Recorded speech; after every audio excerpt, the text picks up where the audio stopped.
Hello students, ધોરણ 12 commerce accountancy સબ્જેક્ટમાં બીજા ભાગમાં શેર મૂડીના હિસાબોમાં આપણે આજના આ વિડિયોમાં શેર મૂડીની જે બેઝિક આમનોંધનું પ્લેટફોર્મ આપણે તૈયાર કર્યું છે એ અંતર્ગત થોડી નવી વાતો એટલે કે પદ્ધતિ 2 અને એને અંતર્ગત નમૂનારૂપ આમનોંધોનો અભ્યાસ કરવાનો છે। હવે અગાઉના જે આપણા લેક્ચર હતા એમાં જે આપણે શેર મૂડીના હિસાબોમાં સામાન્ય રીતે વપરાતી જે 6 આમનોંધનો અભ્યાસ કર્યો હતો એને આપણે થોડી પહેલા તાજા કરી લઈએ। અરજી, મંજૂરી અને હપ્તાના તબક્કામાં દરેક તબક્કાની બબ્બે આમનોંધ આપણે લખતા હતા। અરજીની રકમ મળે તો બેંક ખાતે ઉધાર, તે ઇક્વિટી શેર અરજી ખાતે જમા, પછી અરજીની જે રકમ મળી હોય એ શેર આપણે મંજૂર કરીએ ત્યારે બીજી આમનોંધ, ઇક્વિટી શેર અરજી ખાતે ઉધાર, તે ઇક્વિટી શેર મૂડી ખાતે જમા, મંજૂરી અને હપ્તામાં રકમ મગાવીએ એની આમનોંધ અને રકમ મળે એની આમનોંધ। તો આ રીતે આપણે જે 6 આમનોંધોનો અભ્યાસ કરતા હતા, મંજૂરીની રકમ આપણે મગાવીએ તો ઇક્વિટી શેર મંજૂરી ખાતે ઉધાર, તે ઇક્વિટી શેર મૂડી ખાતે જમા, પછી મંજૂરીની રકમ વસૂલ થાય એટલે બેંક ખાતે ઉધાર, તે ઇક્વિટી શેર મંજૂરી ખાતે જમા, હપ્તાની રકમ મંગાવવામાં આવે અને વસૂલ થાય તો બંને ની એક આમનોંધ, પહેલા હપ્તાની રકમ મગાવવામાં આવે તો ઇક્વિટી શેર હપ્તા ખાતે કે મૂડી ખાતે, અને હપ્તાની રકમ મળે તો બેંક ખાતે કે ઇક્વિટી શેર હપ્તા ખાતે। આજે આપણે 6 આમનોંધનું એક પ્લેટફોર્મ તૈયાર કર્યું હતું। એમાં જુદી જુદી પરિસ્થિતિઓ અંતર્ગત આમનોંધમાં જે થોડા ઘણા ફેરફાર થાય એને આપણે એક અલગ પદ્ધતિનું નામ આપી અને એની આપણે સમજણ મેળવવાની વાત હતી। તો આજે આપણે બીજી પદ્ધતિનો અભ્યાસ, એની નમૂનારૂપ આમનોંધો અને એની થોડીક વાતો આજે આ વિડિયોમાં આપણે કરવાની છે। તો પદ્ધતિ 2, પહેલા હું તમને ઓરલી સમજાવું। આપણે 5 લાખ ઇક્વિટી શેર બહાર પાડ્યા, દરેક રૂપિયા 10 નો, અરજી સમયે 3 રૂપિયા, જે લોકોને શેર ખરીદવા છે લોકો અરજી કરે એટલે શેર દીઠ 3 રૂપિયા મોકલે। મંજૂરી એટલે કે જે લોકોના શેર મંજૂર કરવામાં આવ્યા હોય એટલે મંજૂરી વખતે આપણે 4 રૂપિયા મગાવશું અને હપ્તા વખતે 3 રૂપિયા, એમ કરી અને 3 તબક્કાઓમાં 10 રૂપિયા આપણે જે લોકોએ શેર ખરીદ્યા છે એ શેર હોલ્ડર પાસેથી આપણે વસૂલ કરવાના છે। હવે આપણે 5 લાખ ઇક્વિટી શેર બહાર પાડ્યા તો જરૂરી નથી કે 5 લાખ શેર ખરીદવા માટે જ અરજીઓ મળે, 5 લાખ કરતા ઓછા શેર ખરીદવાની અરજીઓ પણ મળે, એટલે કે 5 લાખ શેર ખરીદવા જેટલી અરજી ન પણ મળે એના કરતા ઓછી પણ મળે, એના કરતા વધુ પણ મળે। જો 5 લાખ શેર બહાર પાડ્યા હોય તો મિનિમમ 90% લેખે 4,50,000 શેર ખરીદવાની અરજીઓ મળવી જ જોઈએ, નહીતર ભરણું રદબાતલ થાય। લઘુત્તમ ભરણાની બાબત છે, થિયરીમાં આપણે એને વિગતે સમજશું, પણ આજે દાખલામાં આપણે આવો પોઈન્ટ સમજવો છે કે 5 લાખ શેર બહાર પાડ્યા હોય અને 6 લાખ શેર ખરીદવા માટે અરજી મળે તો વધારાની 1 લાખ અરજીઓ છે એને નામંજૂર કરી અને અરજી સમયે જે નાણાં આપણને મળ્યા છે એ પરત કરવા અંતર્ગત આમનોંધમાં કેવા ફેરફાર થાય એ એક સમજવું છે। અને બીજું કે મંજૂરી અને હપ્તાની જે રકમ આપણે મગાવીએ, જે રકમ લેણી થાય એની હોય તો એ જરૂરી નથી કે બધી જ રકમ આપણને મળે, એટલે કે બધી જ રકમ વસૂલ થાય। મંજૂરીના આપણે 15 લાખ મગાવ્યા હોય તો એવું જરૂરી નથી કે 15 લાખ રૂપિયા આપણને મળે છે। હપ્તાના 5 લાખ રૂપિયા આપણે શેર હોલ્ડરો પાસેથી લેણા થઈ કર્યા હોય, મંગાવ્યા હોય, પણ એવું જરૂરી નથી કે 5 લાખ રૂપિયા આપણને મળે છે। કદાચ 5 લાખ પૈકી 4 લાખ જ મળે, 1 લાખ રૂપિયા ન પણ મળે તો મંજૂરી અને હપ્તાની જે મંગાવેલ રકમો છે એ મંગાવેલ રકમ પૈકી અંશતઃ રકમ વસૂલ ન થાય તો એને મળવાનો બાકી હપ્તો કહેવામાં આવે। અને આ મળવાના બાકી હપ્તાની આપણે આમનોંધમાં કેવી અસર થાય એ સમજવાનું છે। બરાબર, 2 પોઈન્ટ સમજવાના છે। કયા 2 પોઈન્ટ સમજવાના છે? નંબર 1 કે બહાર પાડેલા ઇક્વિટી શેર કરતા વધારે શેર ખરીદવા માટે અરજીઓ મળે, અને નંબર 2 મંજૂરી અને હપ્તાની જે લેણી રકમ છે એ પૂરેપૂરી વસૂલ ન થાય, અંશતઃ બાકી રહી જાય વસૂલ કરવાની અને મળવાના બાકી હપ્તાનું ખાતું ઊભું થાય। તો આ 2 પરિસ્થિતિમાં નમૂનારૂપ આમનોંધમાં કેવા ફેરફાર થાય એ આજે આપણે સમજવાનું છે। ઓકે, તો પદ્ધતિ 2, આ પદ્ધતિ 2 માં આપણે હેડિંગ આવું આપી શકીએ બહાર પાડેલ ઇક્વિટી શેર કરતા, ઇક્વિટી શેર એટલે ES, ઇક્વિટી શેર કરતા વધારે ઇક્વિટી શેર ખરીદવાની અરજી મળે અને મંજૂરી તેમજ હપ્તાની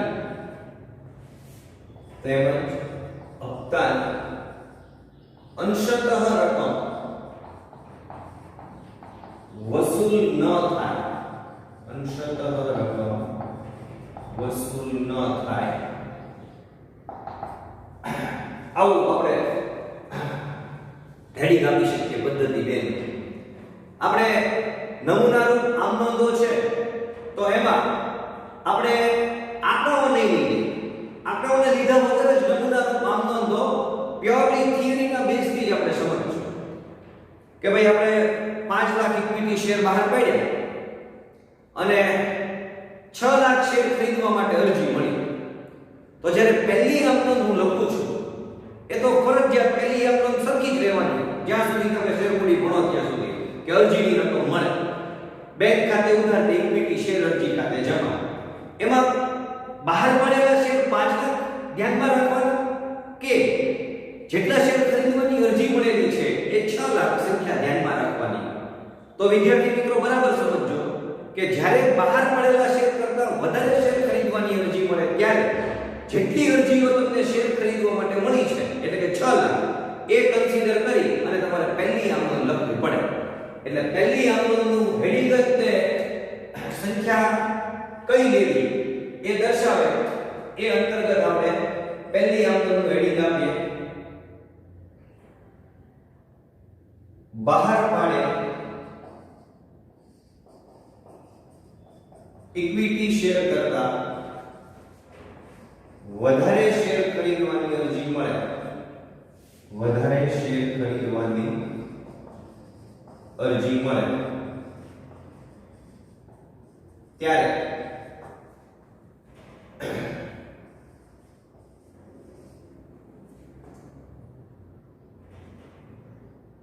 અરજી જેટલા શેર ખરીદવાની મળી હોય, જેટલા શેર ખરીદવાની મળી હોય તે ધ્યાનમાં રાખી નીચેની આમ નોંધ કરવી, નીચેની આમ નોંધ કરવી.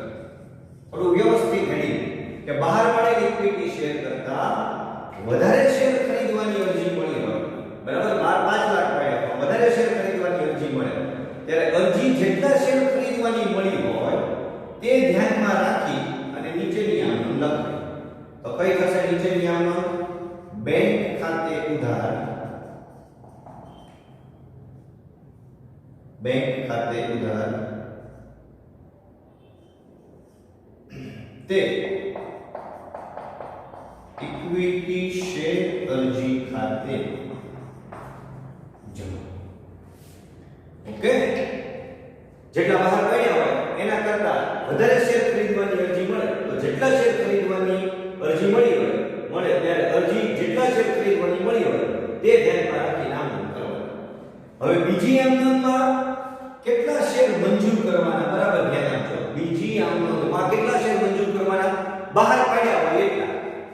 બહાર પાડેલા શેર મંજૂર કરવામાં આવે, બહાર પાડેલા ઇક્વિટી શેર મંજૂર થાય ત્યારે તો બહાર પાડેલા ઇક્વિટી શેર મંજૂર થાય તો પહેલી આમ નોંધમાં જે ઇક્વિટી શેર અરજીનું ખાતું જમા કર્યું છે એ ઉધાર કરી દે. ઇક્વિટી શેર અરજી ખાતે ઉધાર તે હવે બહાર પડેલા શેર મંજૂર થાય તો વધારાની અરજીઓ છે એ ના મંજૂર કરો ને એના નાણાં પરત કરવા પડે. નાણાં પરત કરો એટલે બેંક આપનાર બને, બેંક ખાતામાંથી પૈસા જશે એટલે કંપનીના બેંક ખાતામાંથી સિંગલ ઘટે, બેંક આપનાર બને એટલે બેંક ખાતે જમા કૌંસમાં ના મંજૂર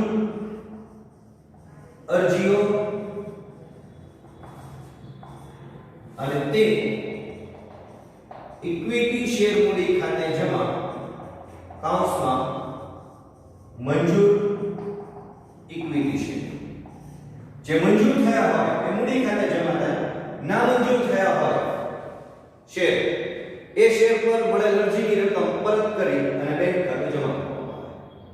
ઓકે, તો આ બે આમનોંધો થઈ. અગાઉ જે આપણે જોયું હતું એમાં બીજી આમનોંધ ને આ બીજી આમનોંધમાં ફેર છે. પહેલી આમનોંધમાં યથાવત જ છે, બેંક ખાતે અરજી ખાતે, પણ સંખ્યામાં ફેર છે. બહાર પડ્યા હોય એની બદલે જેટલા શેર ખરીદવાની અરજી મળી હોય એ સંખ્યા ધ્યાનમાં રાખીને આમનોંધ લખે. અને બીજી આમનોંધમાં જે અરજી ખાતું ઉપર જમા કરી હોય એ ઉધાર કર્યા પછી વધારાની જે અરજીઓ છે એ નામંજૂર કરી નાણાં પરત કરો એટલે બેંક ખાતું જમા થશે અને બહાર પડેલા શેર મંજૂર કરવામાં આવે એ મૂડી ખાતે જમા થશે. ઓકે, હવે અરજીનો તબક્કો પૂરો. મંજૂરીની રકમ લેણી થાય એટલે કે મંજૂરીની રકમ મંગાવવામાં આવે, મંજૂરીની રકમ વસૂલ થાય. ક્લિયર? હવે જ્યારે મંજૂરીની રકમ મંગાવશો ત્યારે કેટલા શેર ઉપર મંગાવશો? જે અહીંયા મૂડી ખાતે જમા કર્યા હોય કે ભાઈ 5 લાખ શેર મંજૂર કર્યા છે તો એ 5 લાખ મંજૂર થયેલા શેર ઉપર મંજૂરીની રકમ મંગાવવામાં આવે. હવે મંજૂરીની રકમ તમે મંગાવો ત્રીજી આમનોંધ પછી જ્યારે ચોથી આમનોંધમાં મંજૂરીની રકમ મળે ત્યારે જે રકમ મળી હોય એ અને જે રકમ ન મળી હોય અંશતઃ મળવાની બાકી હોય એ આમનોંધ ચોથીમાં ફેરફાર નોંધવામાં આવે. બરાબર? જો હું જે કહું છું એ શું છે એ અહીંયા આપણે જોઈએ. જેમ કે આપણે આમનોંધ નંબર 3 ઇક્વિટી શેર પર મંજૂરીની રકમ લેણી થાય. ઇક્વિટી શેર પર મંજૂરીની રકમ લેણી થાય. લેણી થાય ઇન ધ સેન્સ મંગાવવામાં આવે. તો જે તબક્કાની રકમ લેણી થઈ હોય, જે તબક્કો મંગાવવામાં આવે તે ઉધાર કરવાનો. ઇક્વિટી શેર મંજૂરી ખાતે ઉધાર તે ઇક્વિટી શેર મૂડી ખાતે જમા. યસ, મંજૂરીની રકમ લેણી થઈ, મંજૂરીનું ખાતું ઉધાર કર્યું અને મૂડીમાં વધારો એટલે મૂડી ખાતું જમા. આમાં કોઈ ફેરફાર નથી આમનોંધ. પણ તમે જ્યારે ચોથી આમનોંધ કરો અંશતઃ ઇક્વિટી શેર પર મંજૂરીની રકમ વસૂલ ન થાય. અંશતઃ ઇક્વિટી શેર પર બધા જ ઇક્વિટી શેર પર મંજૂરીની રકમ નથી વસૂલ થતી, થોડાક શેર પર મંજૂરીની રકમ ન વસૂલ થાય તો શું આમનોંધ થાય? બરાબર ધ્યાન આપજો.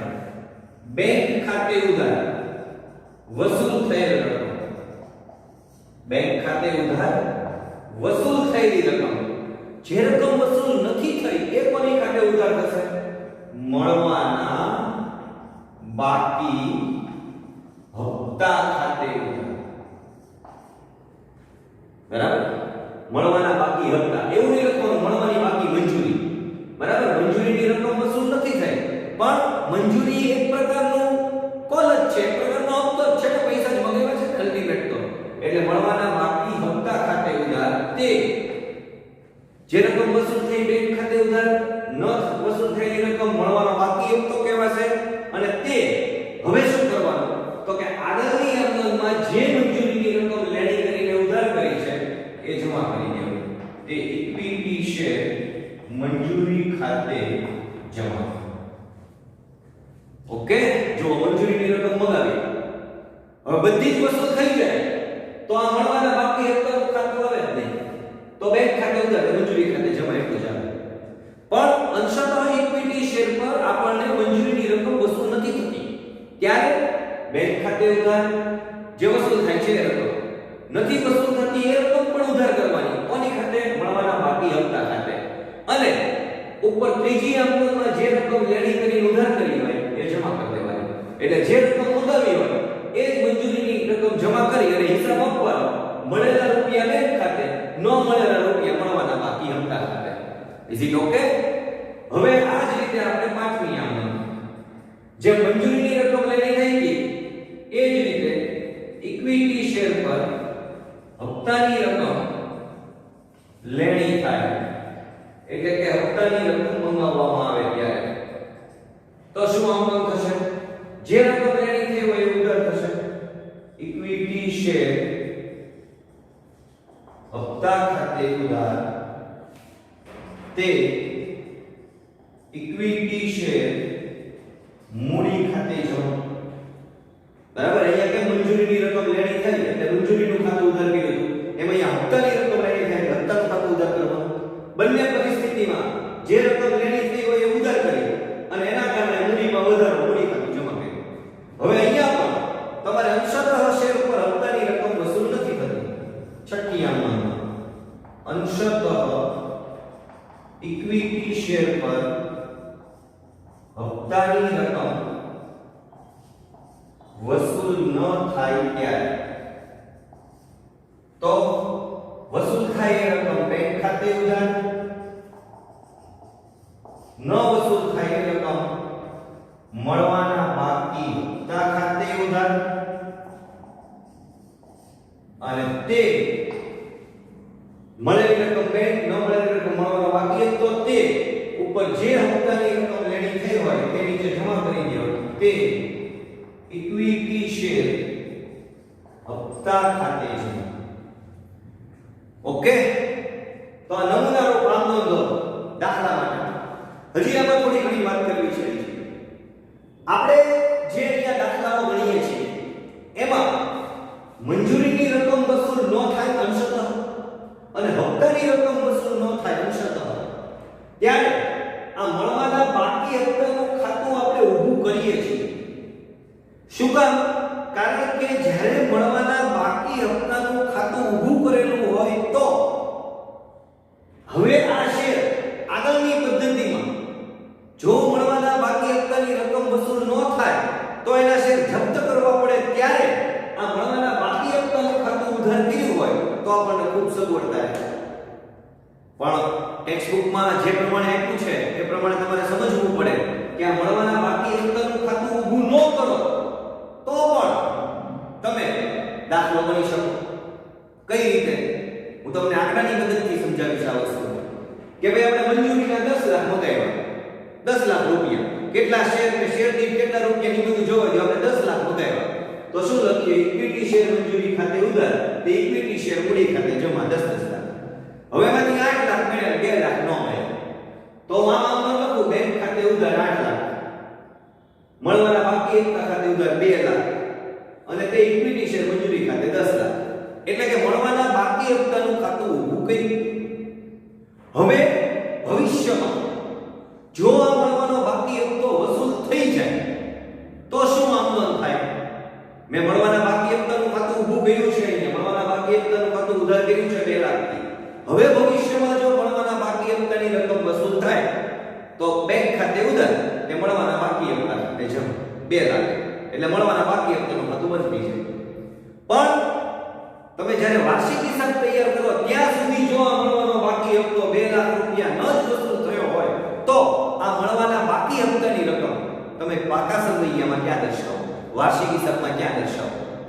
તો મળવાનો બાકી હપ્તો વર્ષના અંત સુધી જો વસૂલ ન થયો હોય તો વાર્ષિક હિસાબો બનાવતી વખતે પાકા સરવૈયામાં મંગાવેલ શેર મૂડીમાંથી આ મળવાનો બાકી હપ્તો બાદ કરીને દર્શાવવામાં આવે. યાદ રાખજો, મળવાનો બાકી હપ્તો જો વર્ષના અંત સુધી વસૂલ ન થયો હોય તો પાકા સરવૈયામાં વાર્ષિક હિસાબ બનાવતી વખતે પાકા સરવૈયામાં મળવાનો બાકી હપ્તો મંગાવેલ શેર મૂડીમાંથી બાદ કરીને દર્શાવવામાં આવે.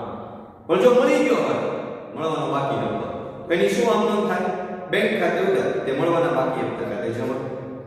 હવે આપણે 10 લાખ રૂપિયા મંગાવ્યા એની આ આમનોંધ લખી દી. ઇક્વિટી શેર મંજૂરી ખાતે ઉધાર 10 લાખ ને મૂડી ખાતે જમા 10 લાખ. 8 લાખ જ વસૂલ થયા, 2 લાખ ન મળ્યા મળવાના બાકી હપ્તો.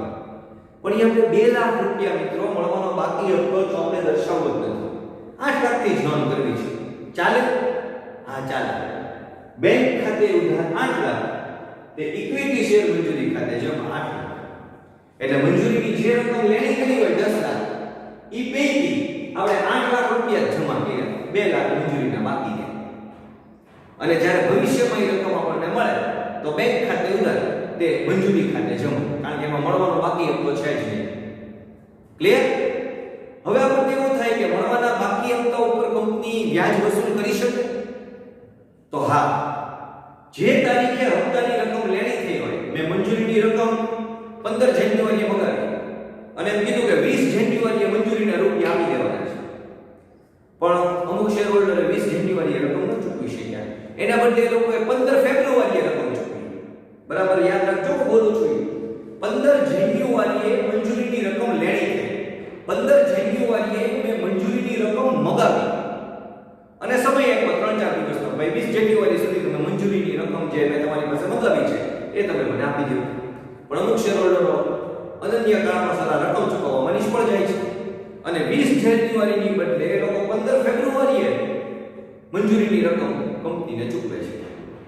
તો જે તારીખે હપ્તાની રકમ લેણી થઈ એ તારીખથી હપ્તો જ્યારે ચૂકવવાનો એ સમયગાળા સુધીનું વ્યાજ કંપની આર્ટિકલ ઓફ એસોસિએશનમાં જે જણાવ્યો હોય એ દરે કંપની વ્યાજ વસૂલ કરી શકે. કયા સમયગાળાનો? હપ્તો જે તારીખે લેણો થયો હોય, જે તારીખે રકમ મંગાવવામાં આવી હોય એ તારીખથી લઈ અને જ્યારે હપ્તાની રકમ વસૂલ થાય એ સમયગાળા સુધીનું વ્યાજ કંપની પોતાના આર્ટિકલ ઓફ એસોસિએશનમાં જણાવ્યું હોય એ પ્રમાણે વ્યાજ વસૂલ કરી શકે. એ વ્યાજનો દર કંપની એપ્લાય કરી શકે. કંપનીના ડિરેક્ટરોને સત્તા છે કે આ વ્યાજ સંપૂર્ણ માફ કરી શકે કે છતઃ માફ કરી શકે. પણ સાહેબ ધારો કે આર્ટિકલ ઓફ એસોસિએશનમાં વ્યાજનો દર જણાવ્યો જ ન હોય તો કંપની ધારા 2013 ના ટેબલ પરિશિષ્ટ 1 ના ટેબલ F મુજબ કંપની વધુમાં વધુ મળવાના બાકી હપ્તા ઉપર વધુમાં વધુ 10% વ્યાજ વસૂલ કરી શકે. મેક્સિમમ 10%. 10% થી ઓછું ડિરેક્ટરોને સત્તા છે. સંપૂર્ણ વ્યાજ માફ કરી દેવું ડિરેક્ટરોને સત્તા છે. પણ 10% થી વધુ વ્યાજ કંપની શેરહોલ્ડરો પાસેથી વસૂલ કરી શકે નહીં. આર્ટિકલ ઓફ એસોસિએશનમાં જણાવ્યું હોય વ્યાજનો દર તો એ, પણ ત્યાં ન જણાવ્યો હોય તો કંપની ધારા 2013 ના પરિશિષ્ટ 1 ના ટેબલ F મુજબ કંપની શેરહોલ્ડરો પાસેથી વધુમાં વધુ મળવાના બાકી હપ્તા ઉપર 10% વ્યાજ વસૂલ કરી શકે. પણ 10% થી ઓછું કરે તો પણ ચાલે. ડિરેક્ટરોને સત્તા છે, સંપૂર્ણ માફ કરી દેવાની પણ સત્તા છે મળવાના બાકી હપ્તાનું વ્યાજ. ઓકે, તો આ નમૂના રૂપ આમ નોંધો. એમાં બહાર પાડેલ શેર કરતાં વધારે શેર ખરીદવાની અરજી મળે તો બીજી આમદનમાં વધારાની અરજીઓ નામંજૂર થઈને બેંક ખાતું જમા થાય અને જે બહાર પાડ્યા હોય એ શેર મંજૂર થઈને મૂડી ખાતે જમા થાય. મંજૂરી અને હપ્તાની લેણી રકમ ત્રીજી અને પાંચમી આમદનમાં કોઈ ફેર ન પડે, પણ ચોથી અને છઠ્ઠી આમદનમાં જ્યારે રકમ વસૂલ થાય એમાં અંશતઃ રકમ ન વસૂલ થાય ત્યારે મળવાના બાકી હપ્તાનું ખાતું ઉધાર કરવામાં આવે. આ મળવાના બાકી હપ્તાનું ખાતું ઉધાર કર્યા વગર પણ દાખલો થઈ શકે એ પણ આપણે થિયરીમાં ચર્ચા કરી છે. ઓકે, અને જો મળવાનો બાકી હપ્તો વર્ષના અંત સુધી વાર્ષિક હિસાબ બનાવો ત્યાં સુધી મળવાનો બાકી હપ્તો એ બાકી જ રહે તો પાકા સમયમાં એટલે કે વાર્ષિક હિસાબમાં ક્યાં દર્શાવાય? મંગાવેલી શેર મૂડીમાંથી બાદ કરીને દર્શાવવામાં આવે. ઓકે, આને લગતા દાખલાઓ આપણે હવે પછીના વિડિયોમાં અભ્યાસ કરશું. Thank you.